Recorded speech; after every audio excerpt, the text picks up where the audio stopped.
आज हम आचार्य मुनमुन दुबे भोजपुरी भोज चैनल पर उपस्थित बानी।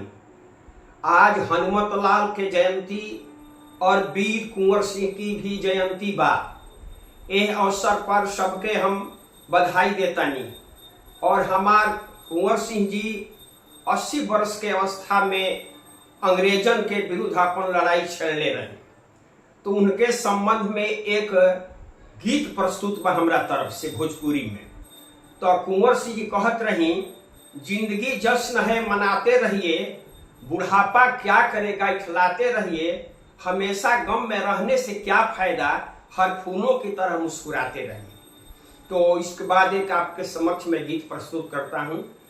कुंवर सिंह की शान की जय जयकार जवान की, हाई जा हाई जा हाई जा भोजपुर के शान, हाई जा भोजपुर के शान। जहवा के धरती के मिलल वीरता के वरदान, जहवा बांस के लाठी में बा एटम बम के शान। अरे जहवा के बासी न जानस कैसन युद्ध विराम, ई कैसन युद्ध विराम, ई कैसन युद्ध विराम। कुंवर सिंह की शान की जय जयकार जवान की, हाई जा हाई जा हाई जा भोजपुर के शान, हाई जा भोजपुर के शान। भोजपुर में राजा भोज के अब ही बात नहाई, चप्पा चप्पा मस्ती में लेता अब ही अंगड़ाई। अरे हर जबान के हर जुबान पर अब ही बायरुनाई, अरे अब ही बायरुनाई, अरे अब ही बायरुनाई। कुंवर सिंह की शान की जय जयकार जवान की, हाई जा हाई जा हाई जा भोजपुर के शान, हाई जा भोजपुर के शान।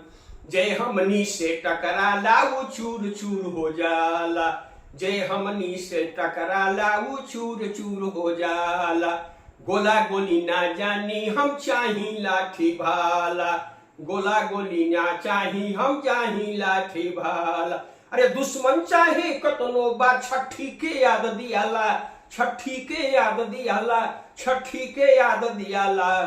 कुंवर सिंह की शान की जय जयकार जवान की, हाई जा हाई जा हाई जा भोजपुर के शान, हाई जा भोजपुर के शान।